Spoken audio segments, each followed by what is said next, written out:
Hey y'all, hope you're doing well today. So today's message is going to be from the book by Joseph Campbell, The Hero with 1,000 Faces. And we're just going to continue. The last couple of videos I've made have been inspired by the prologue.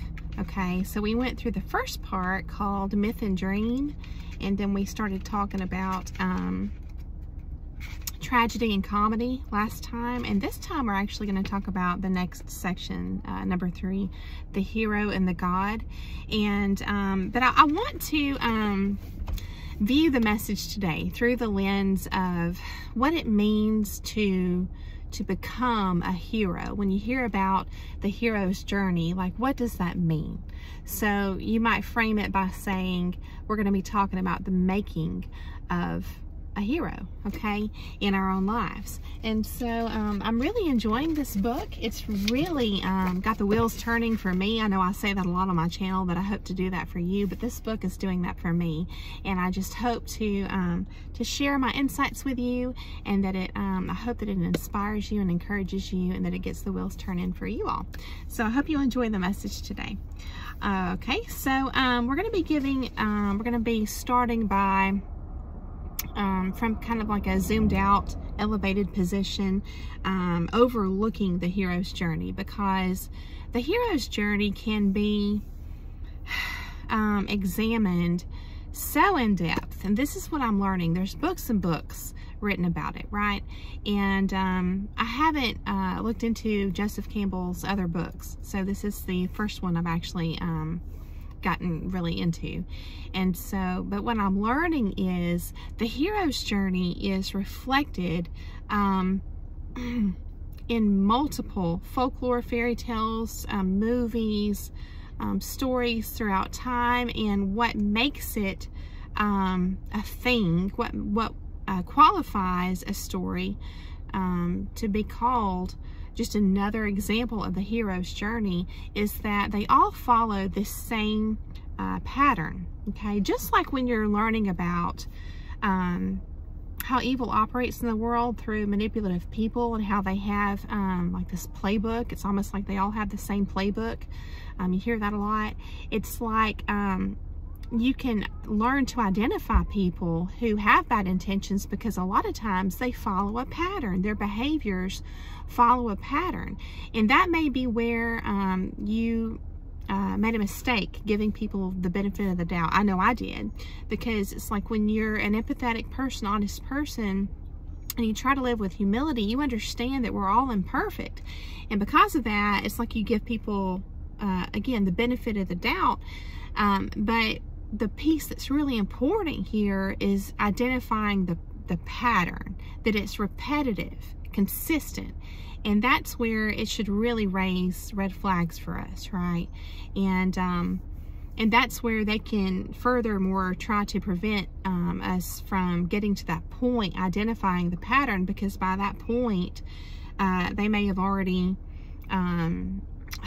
got us, you know, really entangled with the mind fog, with all their techniques, their gaslighting, the love bombing, all the different things they do, right? And so so patterns are so important, and it's also going to serve us here on our own personal growth journey, by being able to identify the hero's journey just when you're out and about in life. Again, watching movies, maybe even listening to songs that are story-like. So I hope that you enjoy the presentation today, and I have drawn a pretty powerful conclusion for myself. I'm going to share that with you, and I just encourage you to draw your own insights as well. You may have layers and layers of revelations that I missed, or that haven't come to me yet. So I hope that you enjoy it. I hope that you're inspired and encouraged. Okay, so I'm going to read a little bit to you. And this is section 3 in the prologue, the hero and the god. My note up here says the making of a hero. That's kind of how I view it, right? So it says, the standard path of the mythological adventure of the hero is a magnification of the formula represented in the rites of passage: separation, initiation, and return. Okay, which it's, if you think about that, I'm gonna pause here for a minute. If you think about that, separation, could even be this whole experience, separation, initiation, and return, can be experienced like on the miniature scale in our life when we fast, when we go through a routine of fasting for the purposes of aligning ourselves more closely with the divine for some kind of revelation. If we're fasting in prayer and just hoping to have things revealed to us, like, you know, when we ask the Lord, like, what's the next step, you know, when we want to hear a message, it's like that fasting piece is important. And so when you think about separation, you're separating yourself from that fulfillment, from eating your favorite foods, for example, you know, or from even the fulfillment of food altogether if you just do a water fast. So it's, again, it's interesting to look at this this journey, how you can experience it and maybe not have identified it as such, you know, in the past, but I think a lot of times people do go through this journey even on a miniature scale, you know, a short-term scale, and it's still a benefit. So the initiation part in the middle is where, and we're going to talk about it, where there's some kind of touch or connection that happens with the numinous aspect of this existence, this reality, where the divine comes into play some part, this, our intuition, our higher self. And then the return is when you come back into your normal routines, like if you've been fasting, or reality if you've been out in the desert for a long time, or whatever it is, you know what I'm saying, with your journey, your own personal journey. And you're changed. Maybe you've been given the answer to your prayer. Maybe God told you what the next step is. Whatever it is, you're returning, but you're returning changed. So it says, the standard path of the mythological adventure of the hero is a magnification of the formula represented in the rites of passage, separation, initiation, and return, which might be named the nuclear unit of the monomyth. A hero ventures forth from the world of common day into a region of supernatural wonder. So here's the thing. It's kind of like when you just break it down into 3 points, it feels like it, you know, it's just a simple kind of thing that you do.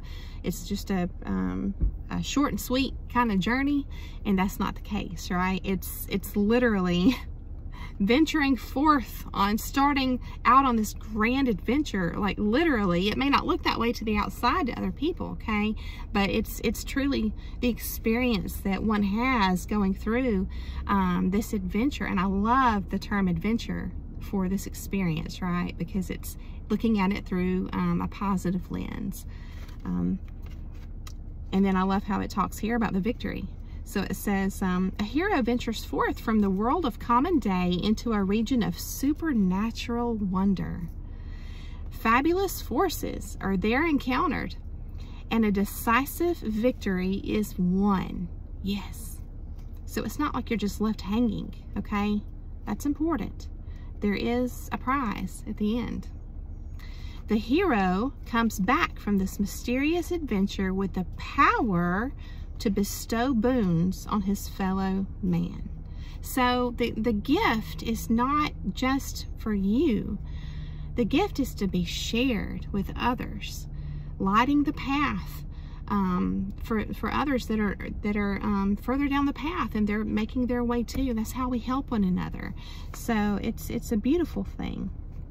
And now I just want to, you know, pause here and say, you know, this truly is a personal journey, and you have to be careful when you're starting to have revelations and you realize something's going on in your life. There's a big transformation happening, and you know, it's for a lot of us, it's prompted by some type of hard realization or bad experience, challenging times in your life, a trauma, whatever it is. That's a lot of times what it's like the catalyst, right, to set us out on this journey, this path, this adventure. I just want to caution you, when you start out, if you start sharing, you know, step by step, all the little details with others, they're going to be kind of indifferent and unimpressed because they're not experiencing it themselves. And this is something that can only be experienced firsthand. They're not going to have a point of reference to be able to understand what you're saying. So they're going to minimize what you're saying, because it's just going to sound like, okay, you're off your rocker, or you know, you know, you've gone off the deep end, or, you know, you've entered some kind of fantasy world. And in some way you kind of have, because it's, like it says, you're venturing forth from the world of common day. It's that whole verse in the Bible, to be in the world, but not of it. And people are not going to understand that. And so I want to caution you, because if you're sharing things with people and they're just acting totally, you know, suspicious or even unmoved and unimpressed, I just want you to be careful that their reaction to you, if it's early in your journey, doesn't discourage you, because that could sabotage your whole journey right there and put an end to it by making you doubt it. Okay, it's when you're sharing these kind of things, it's deceptively, what they call deceptively simple. Okay, but it's not truly simple. It's actually transformative. But you're not going to realize that until you go on down the path a little further. Okay, it's kind of like your pearls. Keep those pearls to yourself. A lot of these documented journeys, like with the Buddha, which we're going to talk about a little bit here, learn from these elements in this story. One of the big points of it is that this journey is made in silence, and that's for a reason. So I just hope that gives you some things to think about here. Okay, so we're going to go ahead and read a little bit. If you have the book, it's going to be on page 31, and this is in reference to the great struggle of the Buddha. Okay, so it says a majestic representation, which describes our dreams and all these just fantastical fairy tales and everything, right? Of the difficulties of the hero task. Remember, difficulties are the catalyst, but you don't always know that when you're in the middle of them. Okay, so a majestic representation of the difficulties of the hero task and of its sublime import. I view that as like sinking down deeper into our psyche, where we can have this grand aha moment, right? This revelation. Okay, when it is profoundly conceived and, this is important, solemnly undertaken, is presented in the traditional legend of the great struggle of the Buddha. I'm going to read it again. A majestic representation of the difficulties of the hero task and of its sublime import, when it is profoundly conceived and solemnly undertaken, is presented in the traditional legend of the great struggle of the Buddha. Okay, and then it goes into talking about, I'm not going to read it word for word, but this is so interesting. Especially if you've watched my other videos where I shared with you the stories, the myths that were in the book Women Who Run with the Wolves by Clarissa Pinkola Estes. See if you notice some commonalities here. So on this this adventure, okay, there's a young prince, and he sets forth. So you have to, you know, all the different stories, this may look different. You may start up the mountain. You may venture out on a kayak or a boat where you run into a seal maiden, or you may leave your parents' farm, or whatever it is. Okay, maybe you're an orphan and you're adopted by a woman who takes you to church, and you have your handmade red shoes with you, or maybe you're starting a new life with a stepmother and stepsisters, and they instruct you to head out in the woods on a mission. So you set forth. That's the first step, right? To the adventure. And this is interesting. It says, set forth secretly, okay, from his father's palace. All right, and then the next step is to pass miraculously through a guarded gate. Miraculously. Miracles are involved, okay? I love that. And then riding through the night. And this is cool. When you're at this point, this is where you have helpers, okay? Spirit guides. So many different names for these helpers, but they have a numinous aspect, okay? It reminds me of the whole, when the student is ready, the teacher appears. It's kind of like your paths cross at just the right time to walk the path together, okay? So it says here, He rode through the night, attended by the torches of 4 times 60,000 divinities. I thought that was cool. And then there's, of course, a river to be crossed, right?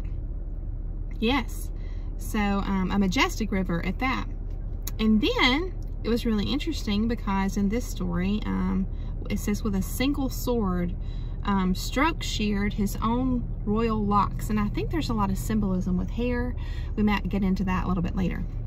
And then it talks about assuming the garments of a monk. Okay, and it says he moved as a beggar through the world. Remember how the handless maiden story, she did the same. She was just in rags, and she chose to shun riches and to just think about Jasmine in Aladdin in that story. It's the same elements in these stories where riches and worldly things are shunned. And assuming this position of being truly humble in the world, living simplistically, minimalistic. So, yes, this can be symbolized through all kind of different elements of denial, right? Okay, so, and then it talks about just apparently having years at this point of apparently aimless wandering. And I love how he uses the word apparently aimless wandering, when in reality it's not aimless. It just feels that way to the hero at this point in the journey. That's when I feel like, this is just my lens, I feel like God's working in the background. You know, we just don't see it until later. And so, and then, of course, there's a struggle, and we can collapse in seeming death. It's like we're pushed to the brink sometimes. You know, we're tested to right at the edge. You know, it's like almost at the brink of something horrendous, right? But recovered, but presently recovered. So this is the life cycle. Right when you get over this last hurdle, there's life again, okay?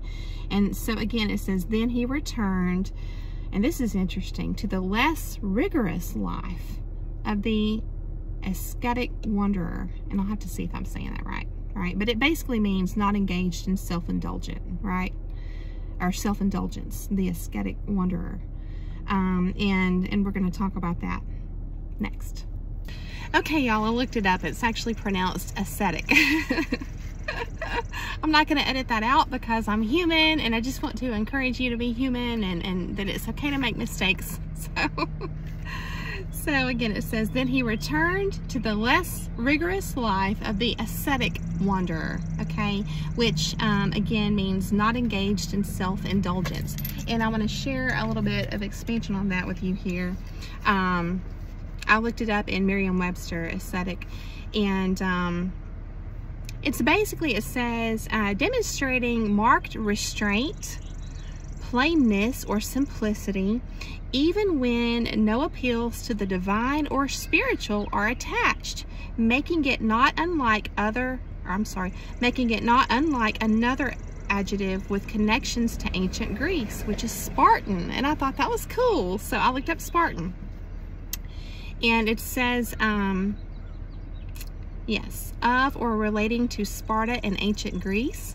And also, this is Merriam-Webster, marked by strict self-discipline or self-denial, which there's another topic I want to go into with you all in depth later with regards to this right here, okay, self-denial. And then also Spartan, marked by simplicity, frugality, or avoidance of luxury and comfort, which if you think about Jesus, he was said to have lived the same way, right?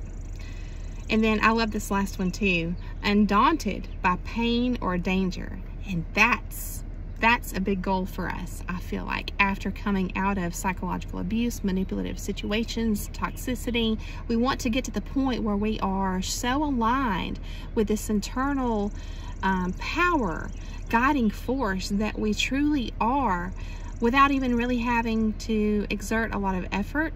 We truly are living undaunted by pain or danger. We know it's out there. We know that evil exists, but we also accept that we can't change it, just like we discussed in the last video, right? But we don't have to live in victimhood and from a place of just focusing on all the bad in this reality. We know it's there, but we can have that power inside of us to choose our own subjective reality and create our own paradise, right?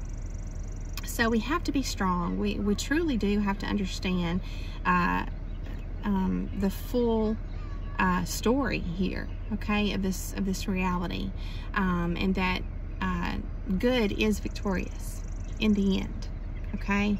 So again, we have to move undaunted by pain or danger. I hope that's encouraging for you. So let me go ahead and read a little bit more for you. So it says, yes. Well, before I read a little bit more, I want to share my notes with you. So when it talks about being an ascetic wanderer, again, this is where I feel like when you summarize these things, it's important not to exclude the important details. And I try to be very careful with that because I don't want you guys to miss out, okay? So I think it's important that he specifically says an ascetic wanderer, again, not engaged in self-indulgence. And see, here's the thing, many things in this life can be snares, okay? Not that they are snares, but they can be snares. The difference is in us, whether they're really a snare or not. And that's a really important point, okay? So there's many things that can be snares because they can tempt us to return to the mindset that paradise or nirvana is contingent on external circumstances. That's my lens. And so I know a lot of, there's a lot of philosophies out there, belief systems that that promote rigidity. But the thing is, I feel like you have to be expanded further from that, because that's not freedom. And from the Christian lens, again, Christ came to set us free. So he even spoke out at one point, I'll have to find it, against these very rigid rituals, things like that, right? So he came to set us free. And I know there's layers and layers and layers to that message, but I think that's really applicable here too. And again, this is where I'm inspired to do another video that's a little bit more in tune and in depth on this right here. But that's how I see it, okay? There are many things in this world, not that they are snares, but they can be snares. It's dependent on us, okay, how we react or respond, because they tempt us to return to the mindset that paradise or nirvana is contingent on external circumstances. Okay. I just wanted to share that with you. And then I'm going to read a little bit more.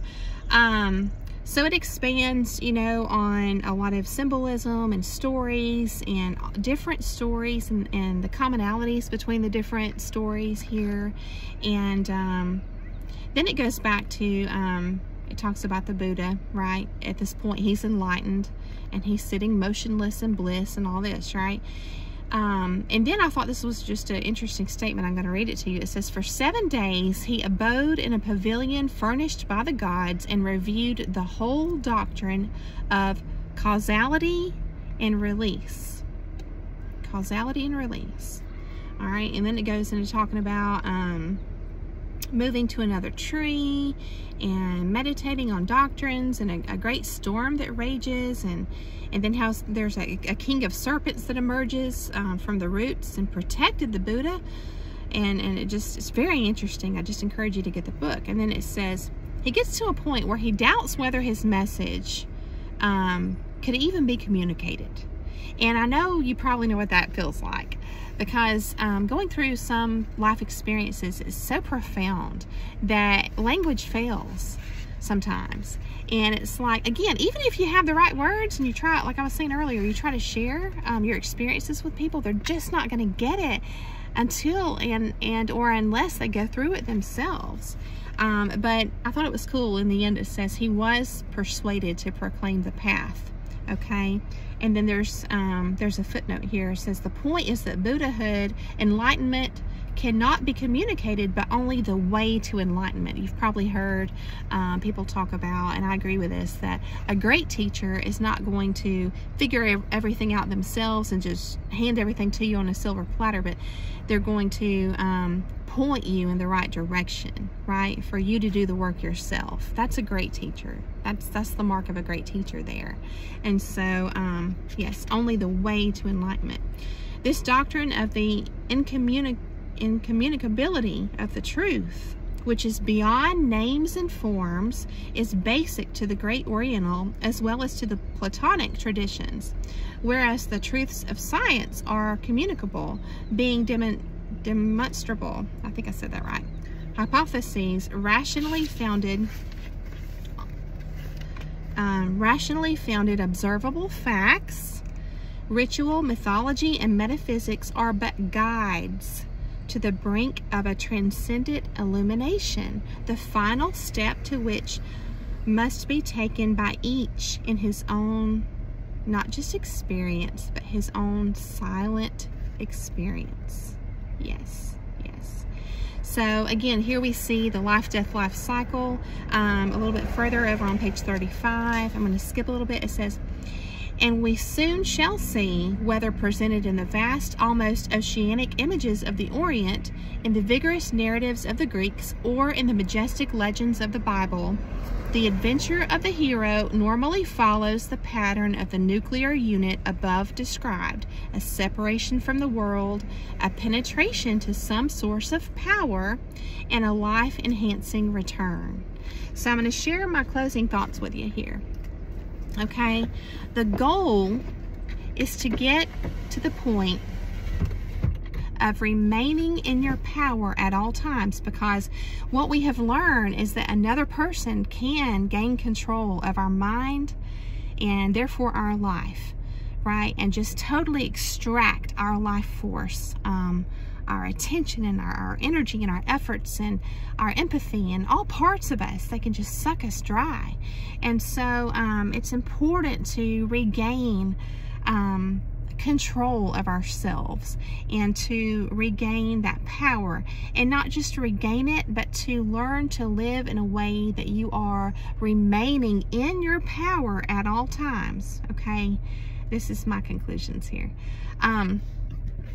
To become, essentially, to become the immovable force, which this is cool, because I feel like when you say immovable force, this really is a great example of an oxymoron here, because, excuse me, the force, may the force be with you, the force is always in a state of flow, okay? But it's so strong and stable that it can't be blocked. The large-scale force, I'm talking about the divine force, the numinous force of love and creation, right? Some call it God. Maybe it is God. Maybe it's synonymous with God. Maybe it's God's main attribute. I'm not sure. I don't have all the answers, but the point is there is an immovable, strong, powerful force at work in our reality. And when we are so closely aligned with this truth, our faith is in this truth to such a great extent, I feel like we can, it's kind of like that droplet in the sea, right? We are the droplet, and then there's the sea, but the droplet is also a part of the sea. And that's how I feel like we can view ourselves, okay?